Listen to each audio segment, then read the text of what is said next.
Today's episode is brought to you by Beam. Transform your sleep with Beam's Dream. It's the secret behind 15 million nights of improved sleep.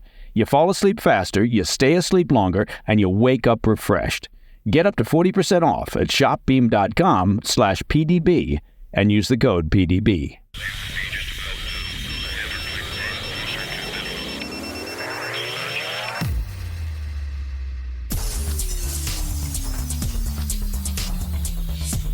It's Thursday, 16 May. Welcome to the President's Daily Brief. I'm Mike Baker, your eyes and ears on the world stage. Let's get briefed. Today, we'll kick things off on the battlefields of Ukraine, where the Russian military continues to advance in the country's northeastern province of Kharkiv. As Ukrainian troops pull back in the face of the Russian onslaught, Ukrainian military leaders warn that they've run out of troops to throw into the field. Later in the show, Iran continues to arm and equip its proxies, that's shocking, across the Middle East, with the nation of Jordan disrupting an Iranian-led plot to smuggle weapons into the kingdom to help opponents of the ruling monarchy carry out acts of sabotage. I've said it before on the PDB, which of course means, well, I'm about to say it again. The Iranian regime is the cause of most of the instability, chaos, and current violence in the Middle East. It is that simple.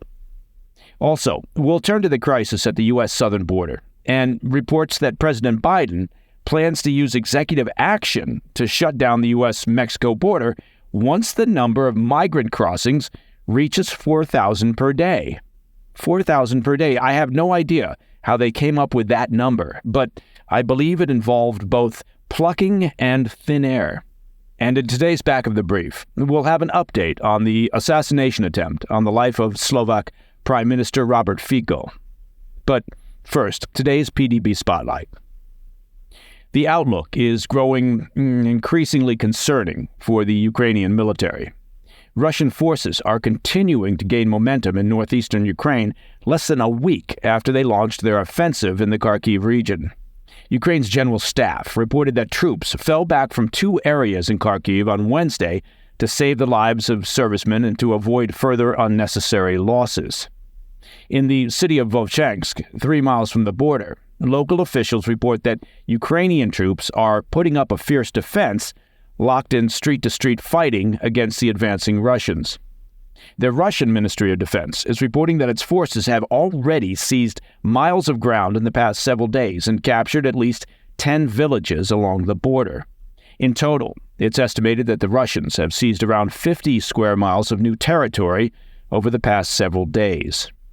The Ukrainian presidential office said additional reinforcements were being deployed in the region, including Army Reserve units. However, Ukraine's military has recently admitted it's struggling to contain Russia's advance and is running short of manpower to do it. Speaking to the New York Times, General Kirill Budanov, the head of Ukraine's military intelligence, said, "I've used everything we have. Unfortunately, we don't have anyone else in the reserves." Budanov added that he expects Russia will launch another offensive in the coming weeks north of Kharkiv in the Sumy region in an effort to stretch the Ukrainian military even further. In total, it's estimated that the Russian forces have now swelled to more than 500,000 troops on the front line, and that's a significant numerical advantage over the much smaller Ukrainian army.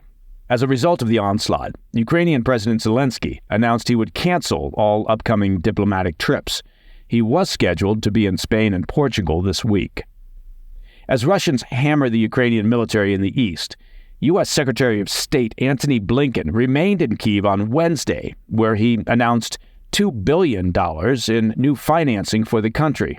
The secretary said the money would be used for three purposes: to provide weapons in the short term, to invest in Ukraine's defense industrial base, and to allow Ukraine to buy military supplies from other countries. Now, honestly, I wouldn't worry about investing large amounts in building up Ukraine's defense industrial base until you're sure that the Ukrainians can hold on to their country. Otherwise, you're just investing dollars into the future Russian defense industrial complex. It's better to spend what money is available on actual short-term requirements in order to turn the tide of this conflict. Let's not get nation-building fever until we know that the nation will stick around. Blinken told reporters that America is, quote, rushing ammunition, armored vehicles, missiles, air defenses, rushing them to get to the front lines to protect soldiers and to protect civilians, end quote. Now, Blinken apparently found some time to rock out. Is that what the kids say nowadays? I don't think so. While he was there in town in Kyiv, the secretary was photographed performing Neil Young's Rockin' in the Free World at a bar in Kyiv on Tuesday evening. Well, to be fair, that performance might just cause the Russian soldiers to retreat out of earshot. Coming up next, we'll examine Iran's ongoing support for its proxies in the Middle East and look at a foiled Iranian plot in Jordan. Plus, the latest on the U.S.-Mexico border crisis and potential executive action from President Biden. But wait, I thought the president said there was nothing he could do. It was up to Congress. I'll be right back. Welcome back. As the war in Gaza continues to drag on, Iran's role in instigating the violence through their regional proxies is coming into sharper focus. As we've regularly covered on the PDB, Iran uses an extensive network of terrorist proxies that they've built up to export arms to their allies in an effort to destabilize the region. In the latest incident, officials in Jordan announced Wednesday that they had foiled a suspected Iranian-backed plot to carry out acts of sabotage within their country using smuggled weapons, according to a report from the Jerusalem Post. Iranian-backed militias in Syria sent the weapons to a cell of the Muslim Brotherhood in Jordan that has significant links to Hamas militants in Gaza. I know, it's confusing. Members of the cell were reportedly arrested with the cache of weapons during a covert operation in late March. Officials in Jordan declined to provide specifics regarding the Muslim Brotherhood's sabotage plans, but said it was designed to sow further regional chaos amid the war in Gaza. As a reminder, Jordan shares a border with Israel, Syria, and Iraq, which leaves them in a particularly precarious position. Not to mention, Jordan has a long-standing peace treaty with Israel, which means, at least to the Iranian regime, Jordan has done the unthinkable. They've recognized Israel's existence and right to exist. Iranian-backed militants have long been leveraging Jordan's proximity to Israel to smuggle weapons to sympathizers in the West Bank. Israel has announced several seizures this year of Iranian-made weapons being smuggled into West Bank through Jordan. In an incident in March, Israeli forces seized a massive quantity of advanced Iranian weaponry, including anti-tank mines, grenade launchers, fragmentation bombs, C4 explosives, and a wide assortment of firearms. Anonymous officials in Jordan said that while some arms have been diverted to the Muslim Brotherhood for terrorist activities inside Jordan, most of the weapons continue to flow to the West Bank. A Jordanian source told the Jerusalem Post, quote, "They hide these weapons in pits called dead spots. They take their location via GPS and photograph their location and then instruct men to retrieve them from there," end quote. Well, it's an old-school weapons cache. In the old days, you'd have compass coordinates and descriptions of the cache site that would lead the individuals to the location. GPS makes life a lot easier for everyone, including terrorists and saboteurs. And frankly, when was the last time you heard anyone use the word saboteur? You're welcome. Officials said Iran appears to be attempting to expand their regional network of allied forces into Jordan as they continue to wreak havoc through groups like Hamas, Hezbollah, and the Houthis. And speaking of the Yemen-based Houthis, U.S. officials at the UN reiterated calls on Wednesday for Iran to halt its unprecedented weapons transfers to the militants. Deputy UN Ambassador Robert Wood also implored the UN Security Council to, quote, call out Iran for its destabilizing role and insist that it cannot hide behind the Houthis, end quote. Well, that should do it. No doubt the mullahs will see the error of their ways. The last thing they want is a stern warning or to be called out. The Iranian-backed militants have continued their relentless attacks on international shipping vessels in the Red Sea, disrupting a channel that accounts for roughly 12% of global shipping. In the wake of Israeli operations over the past week in Rafah, the Houthis have vowed to step up attacks in the shipping lane and expand their activities beyond the Red Sea. Unsurprisingly, Iran continues to feign ignorance, regarding smuggling operations, dismissing the allegations as Western propaganda. Okay, turning our attention to the crisis on the U.S. southern border. The Biden administration is reportedly drawing up plans to close all border crossings if immigration continues to surge. Okay, horse, barn door. Yeah, Elvis has left the building. President Biden, by his own recent admission, has long had the power to unilaterally crack down on border crossings using executive authority, but has yet to take comprehensive enforcement measures. Now, in what is very likely an election year consideration, and by that I mean it's definitely an election year consideration, Biden will reportedly close the U.S.-Mexico border entirely if daily crossings exceed 4,000 people per day, according to an exclusive report from the New York Post. A White House source confirmed the proposed executive action was back on the table, though a timeline for when they might roll out the policy remained unclear. You may remember that a similar plan was under consideration earlier this year when Biden was attempting to trade stricter border measures for Republican support regarding aid to Ukraine. Those talks eventually broke down in February, and despite rumors that Biden was planning a reveal at the State of the Union regarding executive action, the idea has still yet to materialize.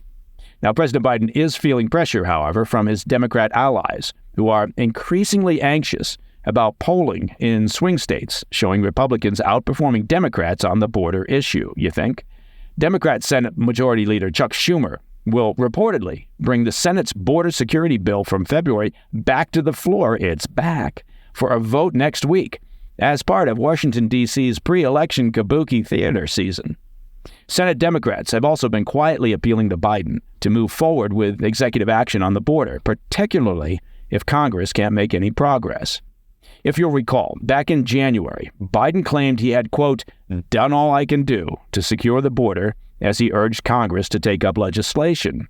Reacting to the Post report on Wednesday, a spokeswoman for Republican House Speaker Mike Johnson said an executive order would prove that Biden, quote, doesn't need Congress to pass legislation to take action on the border. As we recently noted on the PDB, we've seen a slight dip in illegal crossings in the past few months, though we should note that the numbers remain historically high. A report from NBC News on Wednesday noted that much of the decline can be linked to increased enforcement action by Mexico's government. They've aggressively stepped up efforts to curb crossings, stopping nearly 3 times as many migrants in 2024 than in the previous year. Currently, Mexico is interdicting more migrants per month than the U.S., stopping some 280,000 migrants in March, compared with 189,000 that were apprehended on the U.S. side.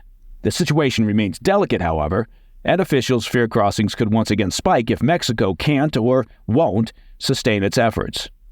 As a reminder, this year is still on track to break records in terms of illegal border crossings. CBP records show the first 6 months of fiscal year 2024 had more than 1.3 million total encounters, and that doesn't include the known gotaways. That's exceeding the first 6 months of fiscal year 2023, which also set records. All right, coming up in the back of the brief, we've got the latest details on the attempted assassination of Slovak Prime Minister Robert Fico. I'll be right back. In today's back of the brief, we're learning more about the attempted assassination of Slovak Prime Minister Robert Fico. Fico was severely injured in a shooting on Wednesday as he greeted supporters in the city of Handlova. He was shot multiple times, including in the abdomen. Fico was transported first by car and then airlifted to a regional hospital, where he underwent 3.5 hours of surgery. Reports yesterday said that Fico was fighting for his life, but according to the nation's deputy prime minister, his condition has stabilized and he is expected to survive his wounds. We're also getting our first glimpse of the man who's alleged to be behind the assassination attempt. Slovakian media has identified the shooter as 71-year-old Juraj Cintula, a self-described poet from the small western town of Levice who was working as a security guard, a self-described poet. The assailant fired a total of 5 shots at Fico at near point-blank range. That's not very poetic. He was quickly taken to the ground and then taken into custody. According to reports in Slovak media, the police are also questioning the suspect's wife. As for a motive, the nation's interior minister, Matusz Szutiesztak, claimed that early indications suggest the shooting was indeed politically motivated although no details were given as to what that meant. The minister wanted to appeal to the public, journalists, and politicians to stop spreading hatred online and in the media. He also warned, quite ominously, that the assassination attempt is evidence that the nation is on the verge of civil war. President Biden condemned the shooting on Wednesday, saying, "Jill and I are praying for a swift recovery, and our thoughts are with his family and the people of Slovakia," end quote. Russian President Putin also weighed in, praising his ally, Fico, as a courageous and strong-minded man, and said there could be no, quote, justification for this monstrous attack. And that, my friends, is the President's Daily Brief for Wednesday, 16 May. If you have any questions or comments, please reach out to me at pdb@thefirsttv.com. And to listen to the show ad-free, become a premium member of the President's Daily Brief by visiting pdbpremium.com. And also, don't forget, as if you could forget, this Saturday, 18 May, sees the launch of our extended PDB weekend show, the PDB Situation Report. News, analysis, guests who are, frankly, a lot smarter than I am, maybe even some crazy antics and hijinks. I don't know. I don't want to get out over my skis. The audio version will be available on all podcast platforms, while the video version, with moving pictures, in color, by the way, and surround sound stereo, will be available on the President's Daily Brief YouTube channel. So subscribe and be entertained and informed. Both, really. I'm Mike Baker. I'll be back later today with the PDB Afternoon Bulletin. Until then, stay informed, stay safe, stay cool.